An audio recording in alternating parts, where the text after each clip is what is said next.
Sobre abordaje diagnóstico en el adulto. La anemia es un problema muy común, por demás común, pero también con mucha frecuencia mal abordado y mal enfocado. Bien, Eh, les dejo un caso para que vayan pensando. Una mujer de 60 años ah, acude porque se nota pálida, tiene disnea en el examen general, luego de evaluarle, pero algunas pruebas se le encuentra una hemoglobina en 9 con constantes corpusculares bajas, microcítica, hipocrómica, se le hace un estudio de hierro y se le encuentra el hierro bajo, es una anemia ferropénica en una mujer de 60 años. Sin embargo, esta paciente es enviada a una consulta con el gastroenterólogo para que pueda investigar pérdidas gastrointestinales. Lamentablemente, el sistema del Seguro Social, una paciente del Seguro Social les comento ahora, no admite la evaluación directa por el gastroenterólogo, así que permite la evaluación del paciente por el hematólogo. El hematólogo de un hospital muy pequeño, esto le prescribe hierro y omite enviarla al gastroenterólogo para investigar la causa de la anemia. Entonces, este tipo de errores diagnósticos o errores en el abordaje son frecuentes, incluso como lo ven en algunos especialistas, que uno podría pensar que no debería suceder este tipo de brecha, pero bueno, sucede y sucede mucho más en quienes no están muy familiarizados con el abordaje y el estudio de la anemia. Deben tener en cuenta que la causa más común de anemia ferropénica en un adulto por encima de 50 años son pérdidas gastrointestinales ocultas o imperceptibles. La mayoría de veces podrían ser lesiones benignas, una úlcera péptica, un pólipo, angiectasias de pronto en colon, pero el problema es que en un porcentaje no despreciable pueden ser neoplasias, neoplasias en colon o neoplasias en estómago, duodeno, que pierden sangre de forma imperceptible y provocan anemia, ¿no? Anemia ferropénica. Es por eso la premura de investigar tracto gastrointestinal en todo paciente mayor de 50 años con anemia ferropénica sin causa aparente. Bueno, en principio, como vimos la última vez, lo primero es definir el problema, ¿no? La anemia se define como la disminución en la concentración de la hemoglobina por debajo de los valores normales para edad y sexo. Quizá incluso acá podríamos agregar alguna otra variable, ¿no? Edad, sexo y altura o presión atmosférica o altura respecto del mar. Recuerden que los niveles de hemoglobina pueden variar a nivel del mar que por encima de los 2000 o 2500 metros sobre el nivel del mar. Así que esto es una definición relativa y la definición operacional es midiendo la hemoglobina. En mujeres por debajo de 12 y en varones por debajo de 14 hablamos de anemia, ¿no? Van a encontrar algunas definiciones que pueden variar, ¿no? Por ahí en una literatura encontrarán en varones por debajo de 13, en mujeres por debajo de 11,5, pero más o menos en esos rangos oscilan, ¿no? Mujeres menos de 12, varones menos de 14, hablamos de anemia. La hemoglobina, recuerden que es una molécula compleja que tiene un core formado por el grupo hemo. Ahí hay un core de hierro con las moléculas de hemoglobina girando alrededor. Es el principal componente del glóbulo rojo y su función principal es transportar oxígeno.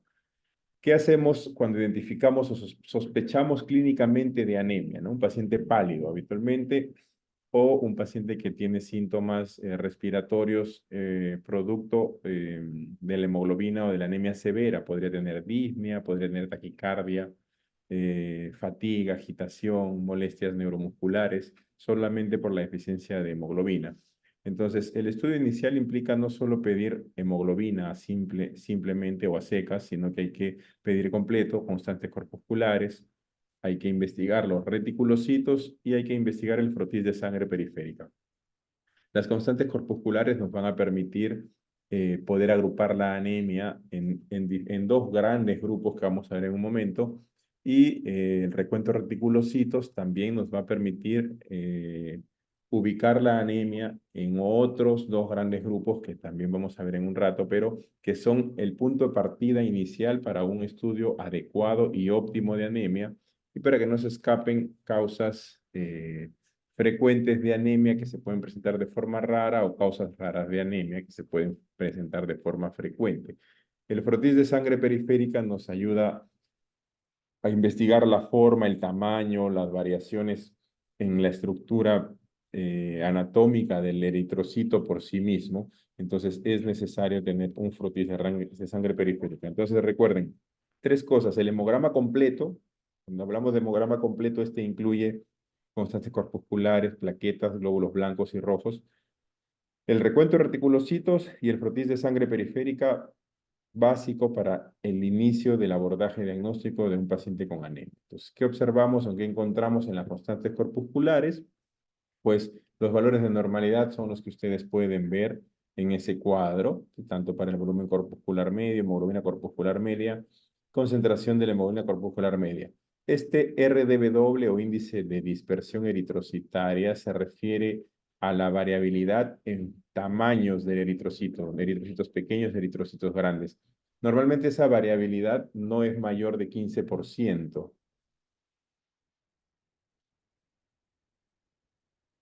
Esa variabilidad no suele ser mayor de 15%, entonces cuando es más de 15% esa variabilidad en tamaño es porque algo pasa. Imaginen, por ejemplo, una anemia hemolítica en donde los glóbulos rojos se destruyen mecánicamente y se desintegran en pequeños pedacitos de glóbulos rojos. Cuando tenemos muchos pedacitos de glóbulos rojos van a obtener ustedes un RDB doble muy amplio, ¿no? Mayor al 15%. Este tipo de anemia hemolítica puede incrementar el RDB doble, entonces si ustedes tienen un RDB doble incrementado, podrían sospechar que algo está pasando. En la anemia megaloblástica igual, ¿no? Tienen glóbulos rojos de diferente tamaño y que pueden alterar el RDB doble, ¿bien? Entonces estas son las constantes corpusculares que mínimamente deben evaluar para poder subclasificar en grupos grandes la anemia. Luego, el recuento de reticulocitos les sirve principalmente para calcular el índice de producción reticulocitaria o el índice de producción medular, IPM, IPR, como prefieran llamarle, pero este índice nos da idea de la integridad de la médula ósea, ¿sí?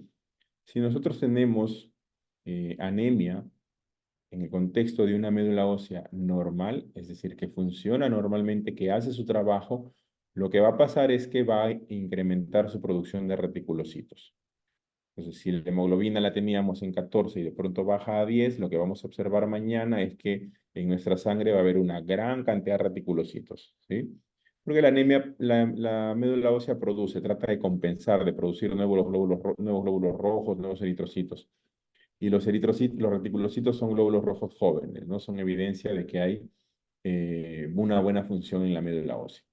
Ahora, sin embargo, los reticulocitos solitos como porcentaje de ellos mismos no son de utilidad. Lo que nos sirve es el índice de producción medular que se calcula con esta fórmula, ¿no? Reticulocitos corregidos entre el tiempo de maduración. Los reticulocitos corregidos se saca multiplicando reticulocitos del paciente por el hematocrito del paciente.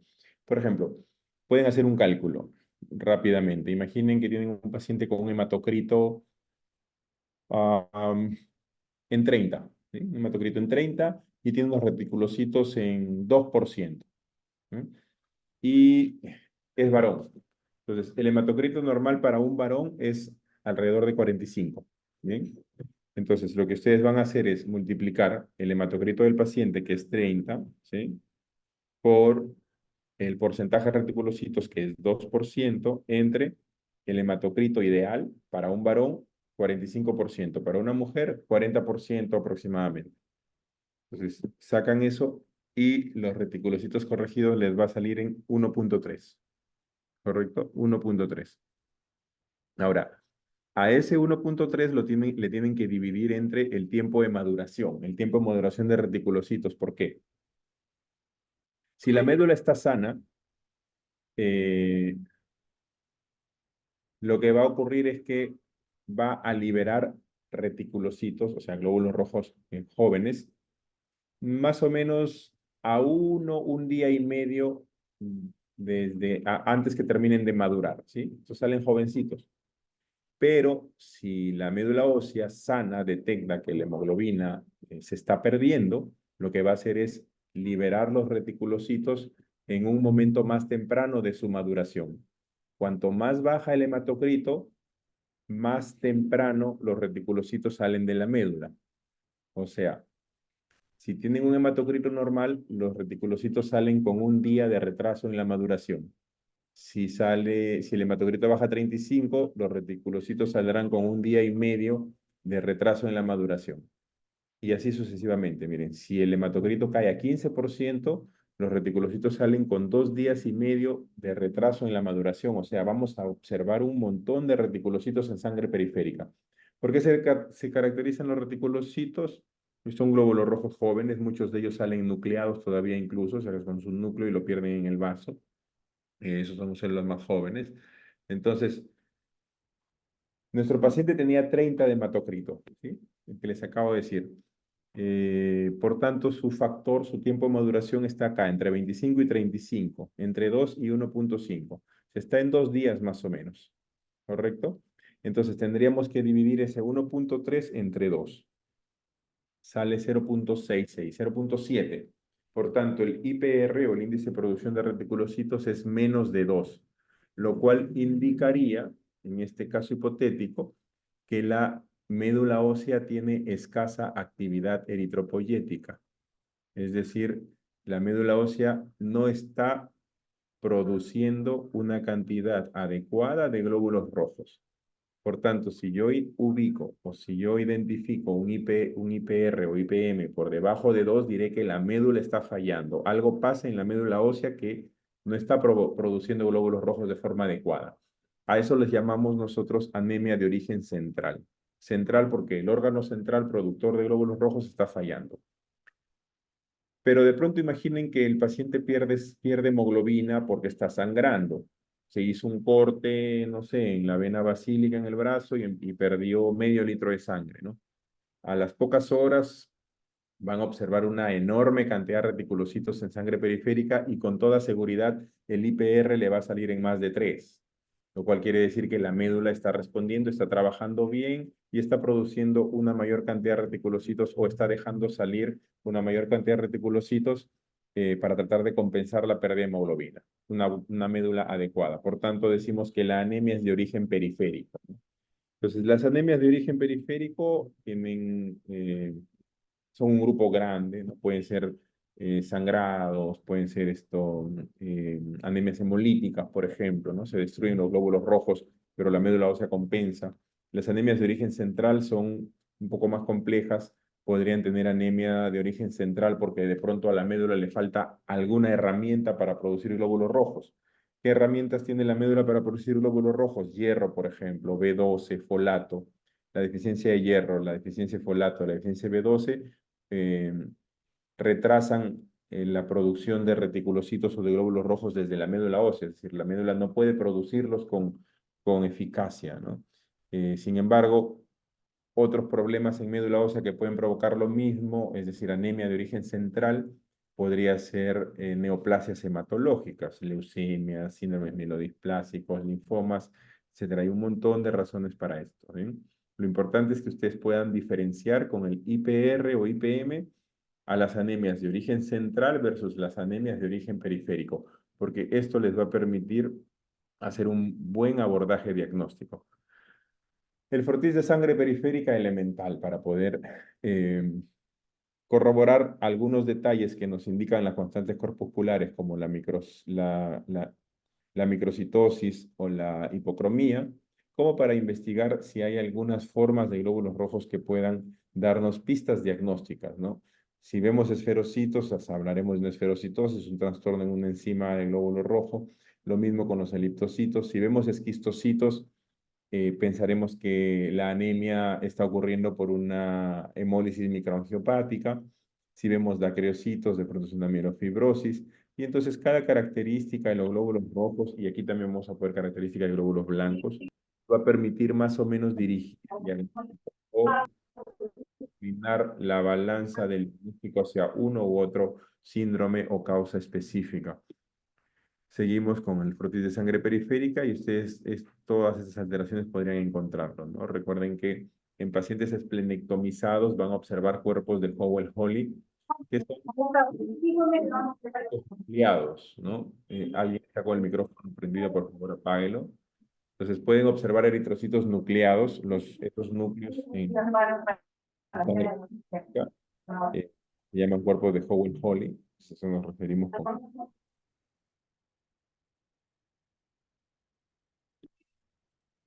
Observen aquí, tenemos estos esferocitos, por ejemplo, acá, redonditos, microcitos, glóbulos rojos muy pequeños, ¿eh? ¿Ya? Macrocitos en este paciente, ¿sí? Observen estos eliptocitos, ¿ya? Eliptocitos. Acá ustedes ven glóbulos rojos de diferente tamaño, esto nos da un RDW muy amplio, ¿ya? Muy amplio. Perdón, vamos a crecer esto. Observen acá esta lámina con glóbulos rojos en forma de hoz. Tenemos anemia de células falciformes o drepanocitos. Eh, Estos otros glóbulos rojos que son dianocitos, ¿ya? Acá ven otra forma de glóbulos rojos, son poiquilocitosis, diferentes formas de glóbulos rojos. Acá están viendo también esquistocitos, estos pedacitos de glóbulos rojos muy chiquitos, probablemente se han lisado en una anemia microangiopática. Entonces, esto es lo que podemos ver en un frotis de sangre periférica. Ojo que el examen se llama frotis de sangre periférica. Un error muy común es eh, referirse a este examen como lámina periférica. No existe lámina periférica, sino que es un frotis de sangre periférica. Entonces, ¿cómo podemos clasificar a la anemia? Según la cinética de producción medular, podemos clasificarla en regenerativa o hiporregenerativa o regenerativa, ¿no? Como usando como punto de corte o como herramienta para esta clasificación el índice de producción medular. Y la clasificación morfológica podemos tenerla en microcítica, normocítica o macrocítica. Y esto usando como herramienta las constantes corpusculares. Entonces, las anemias hiporregenerativas, como ya les venía mencionando hace un momento, pueden deberse principalmente se deben a un problema en la médula ósea, ¿sí? Puede ser por alteración en los precursores medulares, es decir, las células madre hematopoyéticas han sufrido algún daño, aplasia medular, por ejemplo, que suele ser un trastorno autoinmune, eritroblastopenia, la línea roja se altera, síndromes melodisplásicos.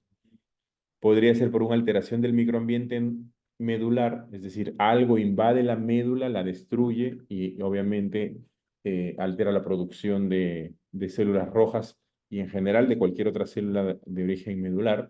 Infecciones, tuberculosis, por ejemplo, puede meterse en la médula y provocar esto. La sepsis en algún momento también de cualquier causa podría provocar supresión medular durante momentos transitorios. Medicamentos, tiamazol, metamizol, pueden provocar aplasia medular también. Fármacos que por su toxicidad misma, como la satioprina, por ejemplo, pueden provocar toxicidad medular y no solo provocar anemia por esto, sino pancitopenia. Infiltración neoplásica es metástasis a la médula ósea. El cáncer de mama con alguna frecuencia metastatiza médula ósea, invade la médula ósea, altera el microambiente y puede provocar anemia. Y lo otro es déficit de factores, déficit carenciales, déficit de factores de producción de la hemoglobina como hierro, folato, B12. Y las hiperregenerativas, que pueden ser hemorragias, hemólisis, y las hemólisis podrían ser de origen corpuscular o extracorpuscular. Este es otro tema, las anemias hemolíticas son un tema grande, vamos a tocarlo de forma muy somera, pero bueno, las hiperregenerativas en general, hemorragias y hemólisis. En las hemólisis de causa corpuscular son aquellas que tienen que ver con un problema propio de la membrana del eritrocito, ¿sí? Algo mal ocurre en la membrana que hace que el eritrocito se lise antes de tiempo, antes del usual. El eritrocito normalmente se muere al cabo de 120 días. En las anemias hemolíticas se muere antes, ¿no? Se muere de pronto al cabo de 10, 15, 30 días. Entonces hay una destrucción acelerada de glóbulos rojos. Las causas corpusculares son aquellas que tienen que ver con un problema genético habitualmente en la membrana. Por ejemplo, alteración en un componente de la membrana celular, la misma hemoglobina, eh, perdonen, no siempre en la membrana, sino con un problema en el glóbulo rojo por sí mismo. Por ejemplo, la anemia de células falciformes es una anemia de tipo corpuscular, porque hay un problema en la hemoglobina del mismo glóbulo rojo. Las alteraciones enzimáticas son anemias de origen corpuscular. La hemoglobinuria paroxística nocturna ocurre porque una proteína de anclaje en la membrana del glóbulo rojo que normalmente bloquea la activación del complemento no existe en estos pacientes. ¿Sí? La proteína que bloquea el complemento en la membrana del glóbulo rojo no existe, está mutada. Como está mutada, no hay quien inactive el complemento cuando se pega el glóbulo rojo, entonces el complemento se pega al glóbulo rojo y lo destruye, ¿no? Entonces son problemas propios del glóbulo rojo, a eso nos referimos con hemólisis de tipo corpuscular. Y la hemólisis de causa extracorpuscular tiene que ver con problemas que no dependen del glóbulo rojo, es decir, es un glóbulo rojo estructural y funcionalmente sano, ¿correcto? El problema está fuera del glóbulo rojo. Por ejemplo, las anemias hemolíticas inmunes. Cualquier anemia hemolítica inmune es extracorpuscular, porque el problema son anticuerpos. Los anticuerpos se unen al glóbulo rojo, ya sean fríos, calientes, y pues median la destrucción de los glóbulos rojos. Ahora, hay anemias extracorpusculares no inmunes. Lo más simple, por ejemplo, imaginen un sujeto con una válvula cardíaca protésica metálica, ¿sí? Los glóbulos rojos golpean la válvula metálica cada vez que pasan por el corazón y se lisan, literalmente se lisan por un efecto mecánico. Entonces es una anemia de causa extracorpuscular no inmune, ¿no? No inmune. Esto, las anemias hemolíticas microangiopáticas son el ejemplo más resaltante de anemias hemolíticas extracorpusculares. En las anemias microangiopáticas, quiere decir que los vasos sanguíneos pequeños, la microvasculatura está enferma, algo sucede en la microvasculatura que provoca destrucción de los glóbulos rojos a ese nivel.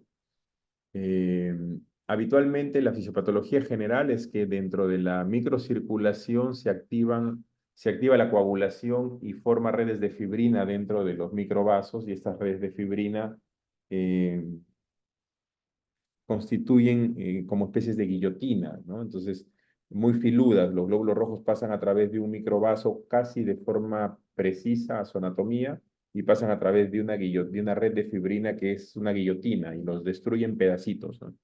Entonces es una anemia hemolítica microangiopática de causa es extracorpuscular, ¿no? Glóbulo rojo sano, el problema está fuera del glóbulo rojo. Los parásitos destruyen glóbulos rojos habitualmente sanos. Algunos otros medicamentos tóxicos también pueden provocar esto, aptenos. Y la clasificación morfológica que nos la divide en tres, ¿no? Micronormo y macrocítica. Recuerden que en la microcítica, a la cabeza está la ferropenia, luego las hemoglobinopatías, como la talasemia, la anemia sideroblástica, las anemias normocíticas, habitualmente la anemia por enfermedades crónicas, enfermedades inflamatorias, suele ser normocítica. Eh, Muchas veces encontramos pacientes con anemia inflamatoria que además tienen ferropenia, ¿no? En ellos las constantes corpusculares no son de mucha confianza porque podrían encontrar normocítica, normocrómica, pero el hierro bajo, ¿no? Porque además tienen un problema inflamatorio de fondo. Sucede con frecuencia en sujetos con cáncer, sucede con frecuencia en pacientes con enfermedad renal crónica, que tienen anemia inflamatoria, normocítica, normocrómica, pero además tienen ferropenia, ¿no? Pero la ferropenia no se manifiesta como microcitosis en ellos. Las anemias macrocíticas en general, hipotiroidismo, cirrosis hepática, son esto con frecuencia causa de macrocitosis y una causa peculiar de macrocitosis es la anemia megaloblástica, ¿sí? Que es por deficiencia de B12 o folato. El alcoholismo también puede cursar con macrocitosis. Recuerden, acá esos están relacionados, ¿no? Cirrosis, alcoholismo, esto puede provocar macrocitosis y el síndrome mielodisplásico, que es un problema hematológico, es una neoplasia hematológica en realidad, puede provocar macrocitosis.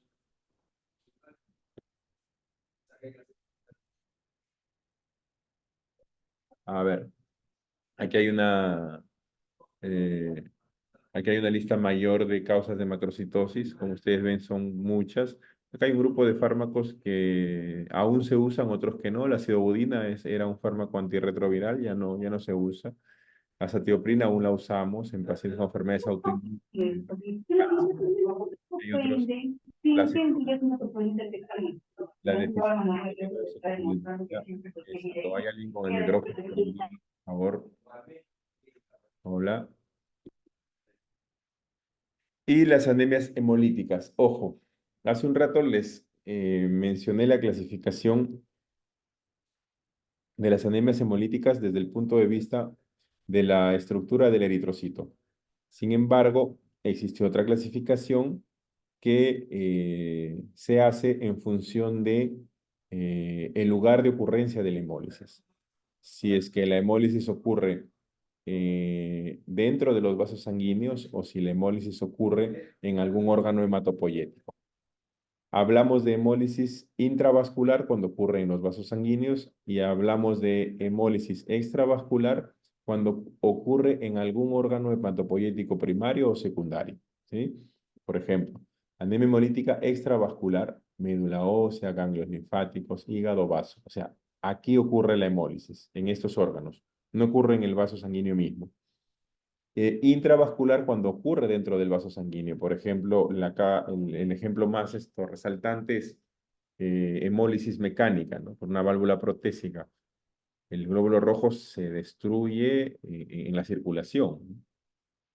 La anemia hemolítica microangiopática, les comenté, se forma una red de fibrina en la microvasculatura que corta en pedacitos el glóbulo rojo, ¿no? Entonces, eso es hemólisis intravascular. Pero no sucede eso con las anemias hemolíticas autoinmunes, o sea, las mediadas por anticuerpos. Los anticuerpos se unen a los glóbulos rojos, sí, correcto, se unen en los vasos sanguíneos, ¿sí? Mientras el glóbulo rojo circulante, los anticuerpos se unen al glóbulo rojo, pero el glóbulo rojo no se destruye en los vasos sanguíneos. El glóbulo rojo se destruye cuando pasa por el vaso, por ejemplo. Llega al vaso, sale a la pulpa roja. Recuerden que el vaso es un órgano que no tiene circulación terminal. Entonces, los glóbulos rojos salen a la pulpa roja y ahí en la pulpa roja es un mar de células sanguíneas, glóbulo rojo blanco está lleno. Eh, Están ahí, por ahí rondando los macrófagos, están filtrando todo lo que entra extraño ahí al vaso. Los macrófagos están como haciendo una especie de scavenger, de limpiadores de basura. Entonces ellos identifican glóbulos rojos marcados con anticuerpos y los destruyen, ¿no? Se los comen literalmente. Eso es la hemólisis extravascular, ¿no? Entonces puede suceder en el vaso, puede suceder con ganglios linfáticos, en la misma médula ósea, en el hígado, sucede en cualquier órgano hematopoyético, primario o secundario, pero principalmente el mayor lugar de hemólisis es el vaso, ¿eh? Entonces, la anemia hemolítica intravascular puede suceder en diferentes condiciones, no solamente en situaciones de anemias hemolíticas autoinmunes, ¿ya? Puede suceder, por ejemplo, acá, deficiencias enzimáticas, deficiencia de glucosa 6-fosfato deshidrogenasa, hemoglobinopatías como la enfermedad de células falciformes, talasemias, hemoglobinas inestables, defectos de membrana. Todas estas alteraciones propias del glóbulo rojo pueden provocar hemólisis extravascular. Como ejemplo principal y relevante, no se olviden, en el vaso. ¿Qué ocurre en el vaso como órgano, no en el vaso sanguíneo, sino en el vaso? Entonces, pero ustedes dirán acá, doctor, yo veo acá que todas estas anemias son anemias esto, hemolíticas corpusculares. Entonces, las corpusculares, todas las corpusculares son extravasculares, no. Casi todas, sí, casi todas las corpusculares son extravasculares. Hay una anemia hemolítica corpuscular que es intravascular, no es extravascular. ¿Cuál? Esta de acá, miren. Hemoglobinuria paroxística nocturna. Les comenté hace un ratito la fisiopatología. Sucede que en la hemoglobinuria paroxística nocturna, el glóbulo rojo carece de una proteína de membrana que normalmente inactiva el complemento. Entonces, al carecer de esta proteína de membrana, el complemento siempre está pegándose al glóbulo rojo. O sea, siempre está escrineando, ¿no? A ver si este glóbulo rojo está bueno o está malo. Siempre lo está chequeando. Entonces, mientras el glóbulo rojo tenga su proteína de membrana que bloquea el complemento, pues no pasa nada, ¿no? Son dos en realidad, uno es CD55, el otro CD59. Pero cuando carece de estas dos proteínas, el complemento se pega al glóbulo rojo y lo destruye STAT inmediatamente donde lo coja, ¿no? Y habitualmente en el intravascular. El glóbulo rojo está feliz circulando por la sangre, se le pega el complemento y lo destruye, ¿no? Y ni cuenta se dio, desapareció. Entonces, la hemoglobinuria paroxística nocturna es un tipo de anemia hemolítica corpuscular, porque tiene un defecto propio, el glóbulo rojo es un glóbulo rojo enfermo, no sano, pero que ocurre en el intravascular. Luego, todas las demás anemias hemolíticas corpusculares son extravasculares. ¿Sí? Ahora, ¿existen otras anemias extravasculares? Sí, por ejemplo, enfermedad hepática. Recuerden que en enfermedad hepática el vaso, el hígado están congestionados, son órganos donde se lleva a cabo hemólisis, entonces son órganos que consumen glóbulos rojos y el paciente puede hacer anemia, ¿no? Algunas infecciones como malaria, la malaria, además de provocar anemia hemolítica intravascular, también puede provocar extravascular, ¿ya? Eh, Anemias hemolíticas autoinmunes, todas las autoinmunes son extravasculares, casi por definición, y dentro de las intravasculares están pues las que ya habíamos tocado hace un rato, la microangiopatía trombótica, la microangiopatía, las anemias microangiopáticas, perdón, o todas las microangiopatías, en general provocan anemia hemolítica intravascular, es el mejor ejemplo, transfusiones sanguíneas, reacciones de transfusión pueden provocar anemia intravascular, ¿ya? Por incompatibilidad ABO. Algunas infecciones como sepsis, sepsis en general, pero sepsis por Clostridium mucho más, o malaria severa puede provocar hemólisis intravascular. Hemoglobinuria paroxística fría. La hemoglobinuria paroxística fría eh, es un tipo de anemia hemolítica autoinmune, ¿sí?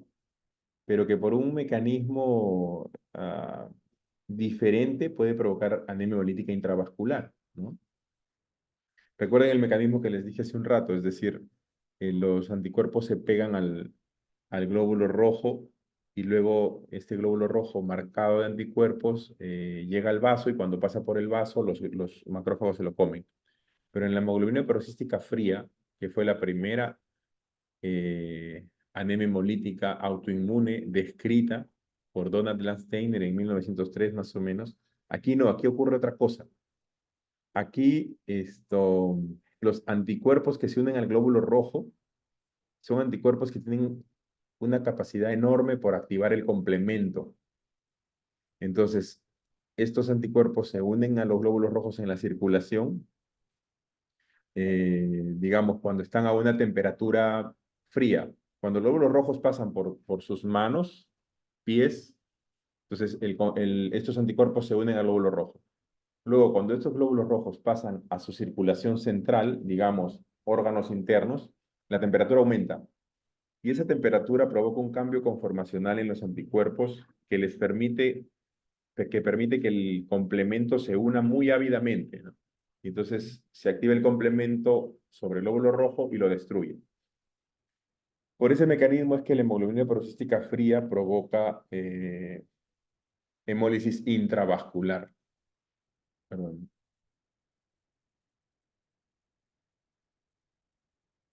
Bueno, entonces revisen bien esta tablita y tienen que tratar de diferenciar desde ya la fisiopatología de la hemólisis intravascular versus las extravascular y los tipos de hemólisis de acuerdo a la estructura del glóbulo rojo, ¿no? Si es corpuscular o extracorpuscular.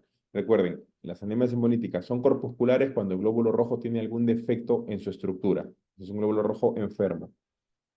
Y si el glóbulo rojo es sano y la hemólisis ocurre por otro problema, entonces es extracorpuscular.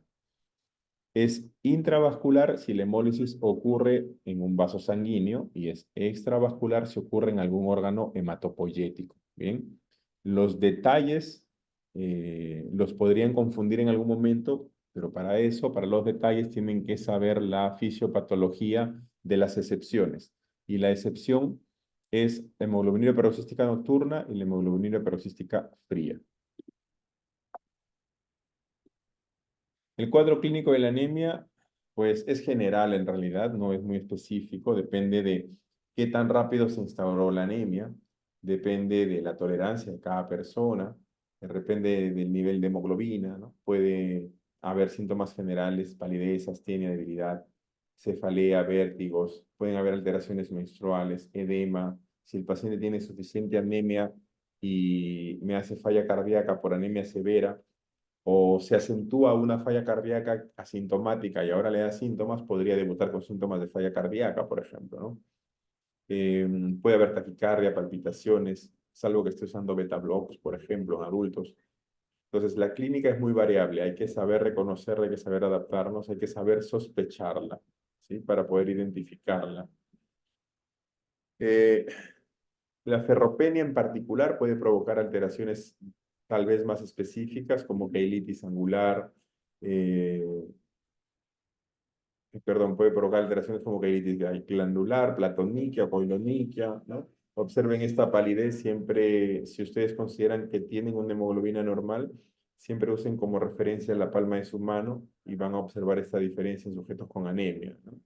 Puede haber pica en algunos pacientes, ¿no? La pica es el deseo eh, inusual por alimentos que no, o por sustancias que no son o no significan alimentos, ¿no? Por ejemplo, hay gente que hace ferropenia y esto adquiere una avidez, una gran avidez por el hielo, ¿sí? Hay gente que hace ferropenia y adquiere gran avidez por el polvo.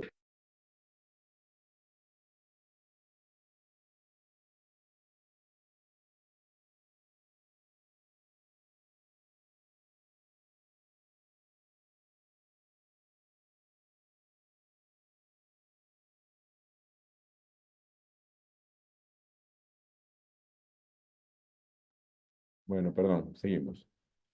Eh, entonces les decía, la pica es frecuente en anemia ferropénica, ¿no?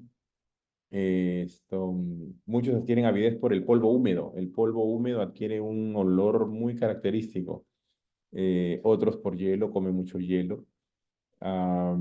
Y pueden haber también alteraciones en la lengua, aunque esto de la glositis atrófica o lengua de papilada es mucho más frecuente en deficiencia de B12.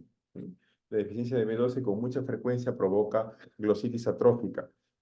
Se resuelve, ustedes reponen B12 y al cabo de 2 o 3 semanas esto se resuelve en realidad. Y muchas veces este es el primer síntoma por el que acude un paciente, ¿no? De hecho, hace un par de meses una señora de 60 años llegó porque llevaba 3 meses yendo de médico en médico buscando una razón de por qué su lengua se había tornado lisa y muy roja. No le encontraban una causa. Había ido hasta el odontólogo. Eh, no tenía anemia, pero le solicitamos un dosaje de B12 y tenía la B12 en 100. O sea, tenía deficiencia de B12. Aún no había hecho anemia, pero ya tenía deficiencia de B12. Entonces, nuevamente, mientras ustedes conozcan más signos clínicos, van a poder identificar mejor las enfermedades y van a poder hacer un diagnóstico muy rápido, ¿no? Lo que de pronto a nosotros nos tomó diagnosticar una consulta o solamente observarla por menos de un minuto, si no se tiene el conocimiento, podrían pasar meses y nadie le hace el diagnóstico, ¿no? De hecho, esa señora tenía tres meses yendo a diferentes tipos de estudios, ¿no? Y lo más curioso es que como no tenía anemia, entonces nadie le pedía un dosaje de B12 para ver si había deficiencia de esta vitamina. Bueno, ¿tienen alguna pregunta hasta ese punto?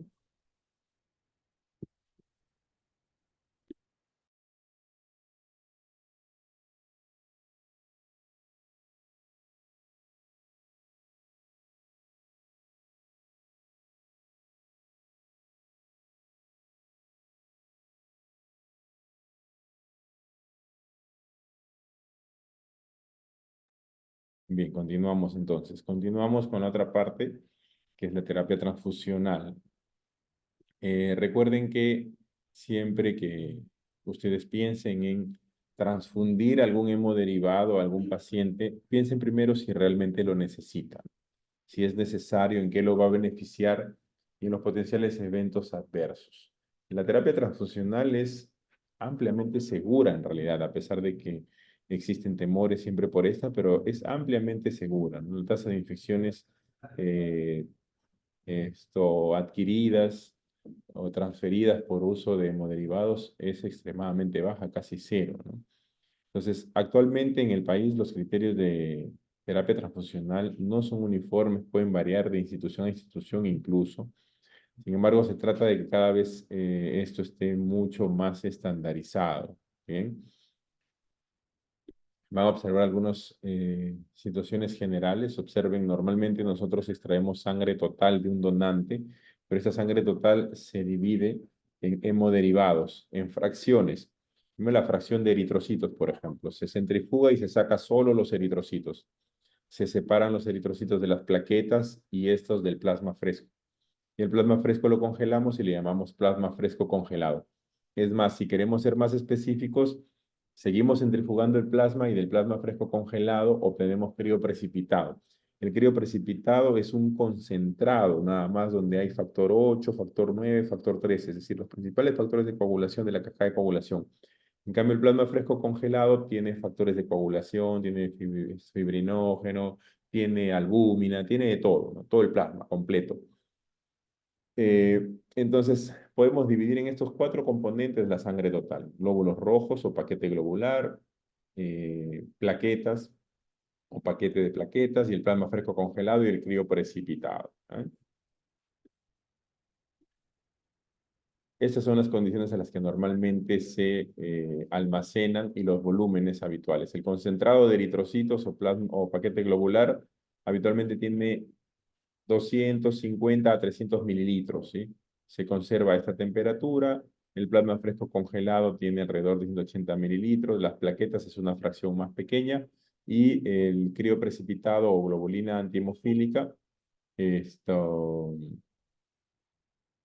es algo muy, muy pequeñito, ¿no? 5 a 25 mililitros. Es una cosa muy chiquita, pues es un concentrado de factores de coagulación.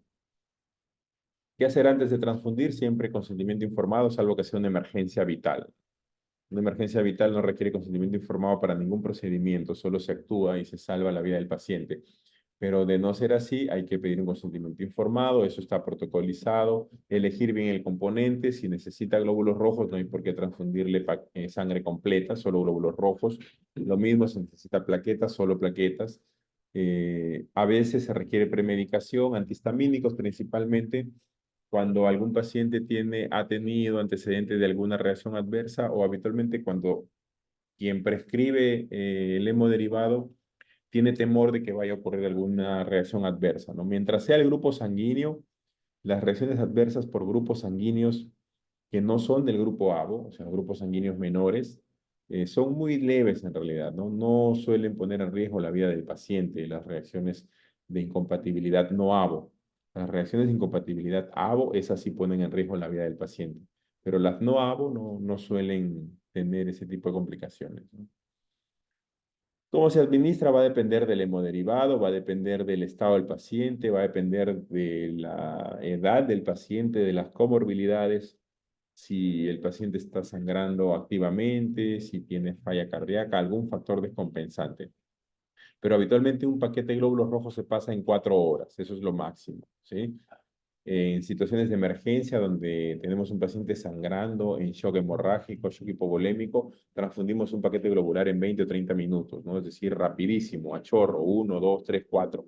Entonces, los tiempos aquí son referenciales, ¿bien? Pueden variar y pueden acortarse muchísimo en función de la condición del paciente. Y ustedes dirán, doctor, pero si le transfundo en 20 minutos un paquete globular, ¿le pasará algo al paciente? No, no le pasa absolutamente nada en realidad, ¿no? Se transfunde en 4 horas por un tema de protocolo, de seguridad, observar al paciente, si me hace algún evento adverso, alguna molestia, si le quema la vena. En realidad, situaciones menores, pero que pueden generar mucho disconfort e incomodidad en un paciente hospitalizado.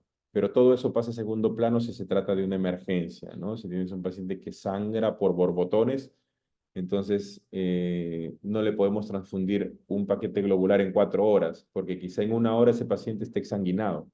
Imaginen una lesión de la radial o de la humeral, un corte, un accidente, no sé, una agresión por arma blanca, una lesión de la aorta, donde esa aorta puede exsanguinar al paciente en 10 minutos y ustedes le indican un paquete globular en 4 horas, ¿no?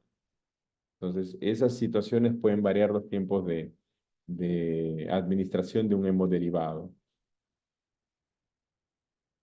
Entonces, habitualmente no transfundimos sangre total. La sangre total tiene casi medio litro de volumen.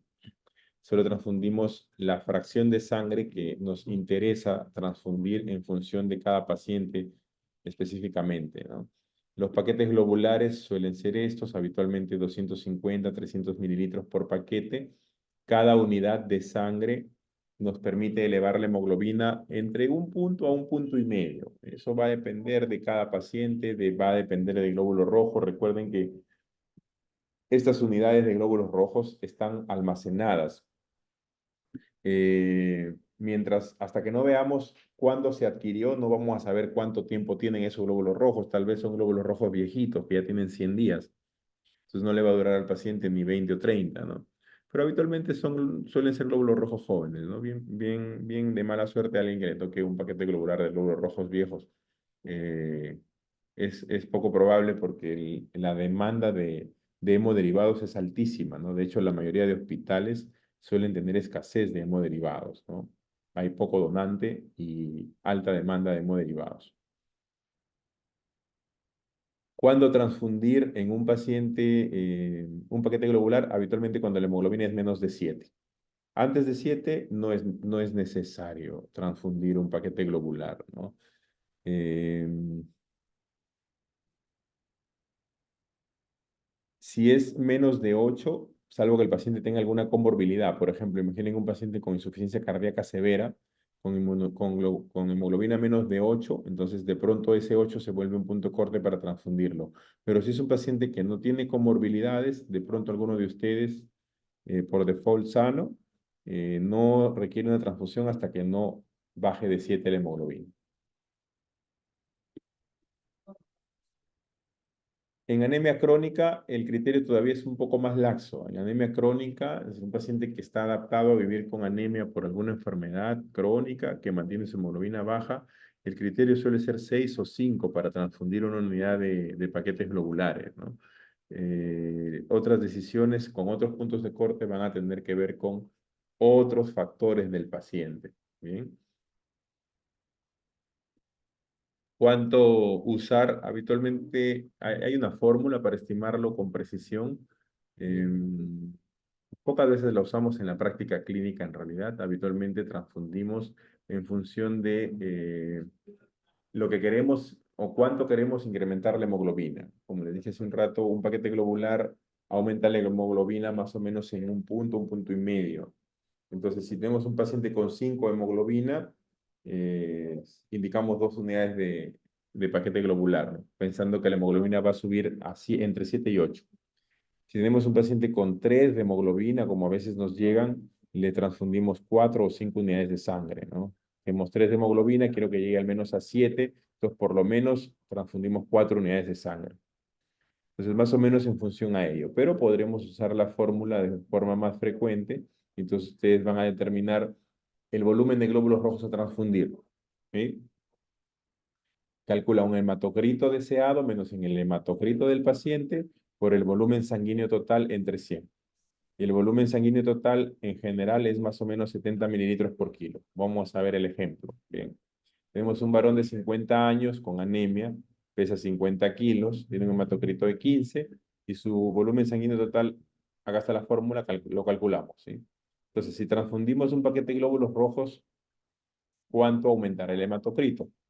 Un paquete de glóbulos rojos tiene 200 a 250 mililitros de glóbulos rojos. Digamos que 200, tomemos como punto de referencia. Eso es arbitrario, ¿sí?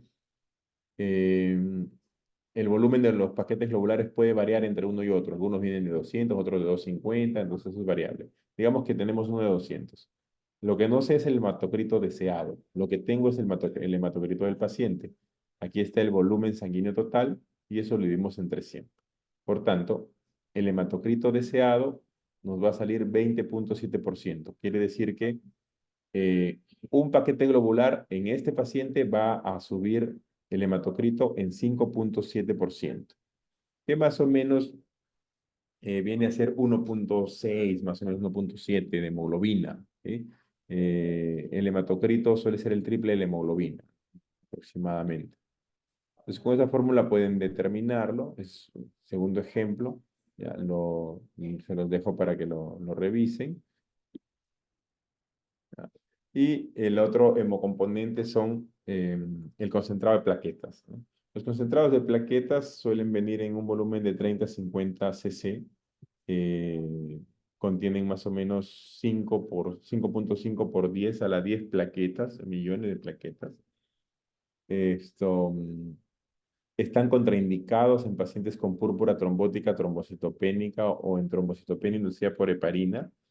Ya, esto tiene una justificación fisiopatológica, pero en estas condiciones, en estas situaciones, no indicamos plaquetas porque aumenta administrar plaquetas aumenta la destrucción de las plaquetas mismas, ¿sí? Entonces, no está indicada transfundir plaquetas en esas situaciones hasta que no tratemos la causa de fondo del problema. Cuando indicamos plaquetas, incluso así, la indicación de plaquetas es muy laxa, ¿no? La cantidad normal de plaquetas en sangre es entre 150.000 y 500.000, pero no indicamos plaquetas hasta que estas no están por debajo de 10.000, incluso por debajo de 5.000 en realidad, ¿no? La única indicación inequívoca, estricta, absoluta de transfundir plaquetas es un paciente con plaquetopenia que está sangrando, ¿sí? Paciente con plaquetopenia por debajo de 100.000 que sangra, se transfunde, ¿sí? Si no sangra, no se transfunde. Entonces, observen y analicemos cada punto. Se transfunden plaquetas cuando están por debajo de 100.000, siempre que el paciente vaya a ir a una cirugía del sistema nervioso central o globo ocular.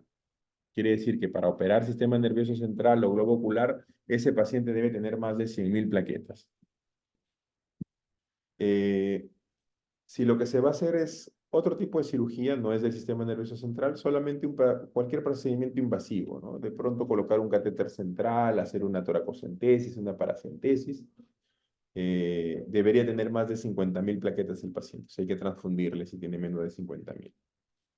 Si tiene menos de 20.000 y algún otro factor de riesgo como anticoagulación, hay que transfundirle también.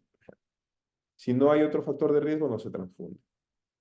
Si el paciente tiene menos de 10.000 y tiene una trombocitopenia estable de larga evolución, en un paciente con aplasia medular también se transfunde, pero si no hay aplasia medular, no se transfunde. Entonces, la única condición para transfundir absoluta es que esté menos de 5.000 o que haya sangrado con plaquetopenia. No hay más, ¿no? Es muy laxo. El plasma fresco congelado es el antídoto que habitualmente tenemos a la mano para eh, algunas situaciones de emergencia como sangrado por warfarina, por ejemplo. El antídoto natural de la warfarina es la vitamina K. Pero si ustedes tienen un paciente que está usando warfarina eh, y tiene un INR muy alto y además está sangrando, si está sangrando, la indicación es plasma fresco congelado, ¿sí? Entonces, estos preparados suelen venir de 250 mililitros, son más o menos parecidos a los de los paquetes globulares. Eh, las indicaciones en las que está establecido el uso y la eficacia demostrada es en la PTT, en la púrpura trombótica trombocitopénica. Recuerden que acá estaba contraindicada esto, la transfusión de plaquetas, pero está indicado el plasma fresco congelado, ¿ah? El plasma fresco congelado directo, transfundido simplemente, es la indicación inicial en PTT. Si no hay respuesta o la PTT es muy severa, se indica plasmaféresis con plasma fresco congelado, ¿sí? Entonces es una indicación precisa en realidad. Eh, en, en situaciones de hemorragia o alteraciones de la prueba de coagulación también puede indicarse, como les dije hace un rato, cuando ustedes quieren neutralizar rápidamente el efecto de la warfarina, sobre todo acá, anticoagulantes orales warfarina, eh, También puede neutralizar el efecto de otros anticoagulantes orales como inhibidores de factor 10 activado, inhibidores de trombina también, ¿sí? Si hay déficit de vitamina K que no permite esperar la respuesta a la administración de vitamina K endovenosa. Recuerden que la vitamina K endovenosa no actúa inmediatamente, le toma varias horas, ¿no? Entre 6 y 12 horas, dependiendo de cómo se reactivan los factores de coagulación. Si hay transfusiones masivas o trasplante hepático en situaciones como esta, se indica plasma fresco congelado, ¿no?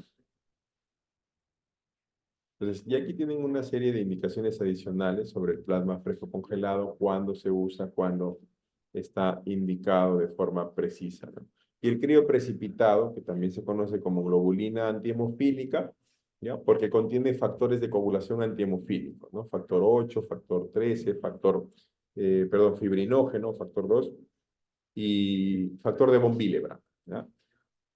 El crioprecipitado tiene grandes concentraciones de estos factores de coagulación, ¿no? Son 4 componentes principales: factor de von Willebrand, 13, 8 y fibrinógeno. Entonces, puesto que la deficiencia de factor 8 es la causa de hemofilia A, por eso se le conoce como globulina antihemofílica. Sin embargo, actualmente existen preparados sintéticos de factor 8 sintético, que es el gold estándar para tratar pacientes con hemofilia A.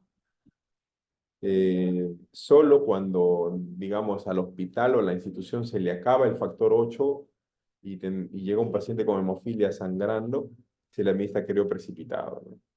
El crioprecipitado también está indicado en pacientes con hipofibrinogenemia, y este grupo de pacientes es más o menos frecuente en sepsis. La sepsis provoca un trastorno que se llama CID, coagulación intravascular diseminada, que genera consumo de fibrinógeno, hipofibrinogenia, y parte del tratamiento es crioprecipitado, ¿no? La enfermedad de von Willebrand también, recuerden que ahí acá en la enfermedad de von Willebrand hay un problema con la proteína de von Willebrand, es una proteína gigante que no se puede escindir, y entonces hay que reemplazarla por un factor de von Willebrand sano. También se puede usar acá.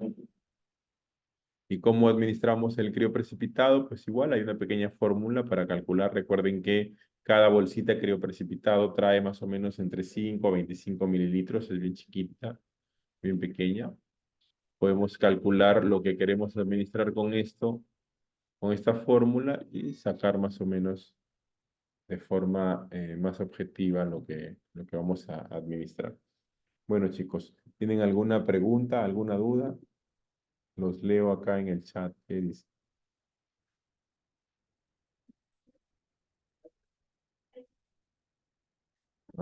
La anemia hemolítica, la hemólisis corpuscular sucede por un defecto en la estructura y o función del glóbulo rojo, ¿sí? El glóbulo rojo está enfermo, algo está mal con él. Puede que esté mal la hemoglobina que carga, en ese caso de la anemia de células falciformes. Puede estar mal alguna enzima del glóbulo rojo, como la deficiencia de glucosa 6-fosfato deshidrogenasa, o puede estar mal alguna proteína de membrana como en la hemoglobina peroxística nocturna. El tema es que el glóbulo rojo está enfermo, entonces eso es una anemia hemolítica corpuscular. Y si el glóbulo rojo está sano, y la hemólisis ocurre por un problema que no tiene que ver con el glóbulo rojo, entonces eso le llamamos extracorpuscular, fuera del glóbulo rojo. Anemia megaloblástica en el síndrome mielodisplásico. ¿Cómo se manifiesta? No hay una manifestación específica. Los síndromes mielodisplásicos debutan con alguna citopenia. La mayoría debutan con anemia, pero otros pueden debutar solo con leucopenia, o solo con plaquetopenia, o con una combinación de ambos. Pueden debutar con anemia y leucopenia, anemia y plaquetopenia, plaquetopenia y leucopenia. Es decir, es variable. Y en función de eso ocurren las manifestaciones clínicas. Si debuta con anemia, pues habrán síntomas de anemia, ¿no? Palidez, síntomas, signos de anemia, palidez, disnea, de pronto taquicardia, palpitaciones. Si debuta con leucopenia, el paciente hará inmunosupresión y tal vez debuta con una infección y llega por una infección a veces a urgencias o a la consulta o al hospital y termina hospitalizado, ¿no? El concentrado de plaquetas manual versus el aféresis. La aféresis nos permite sacar una mayor cantidad de plaquetas, casi 10 veces más. Se hace directamente del paciente.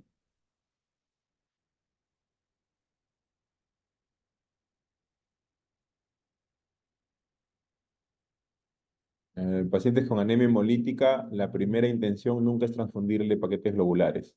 Lo primero es administrarle corticoides. No se le administra paquetes globulares. Si ustedes administran un paquete globular a un paciente con anemia hemolítica sin haberle dado corticoides, ese paquete globular no le va a durar ni 12 horas. Se destruye completamente. El paciente puede hacer esto, falla renal por pigmentos o se complica. Primero es corticoides.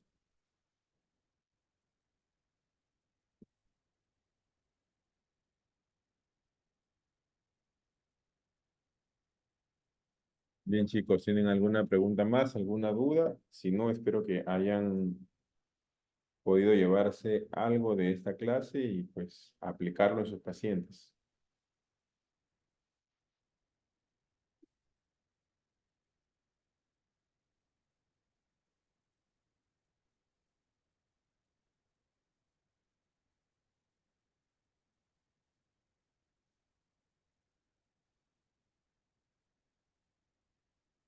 Bueno, chicos, si no hay ninguna pregunta, yo los tengo que dejar. Un gusto haber estado con ustedes. Saludos a todos. Nos estamos viendo. Un abrazo. Buena tarde.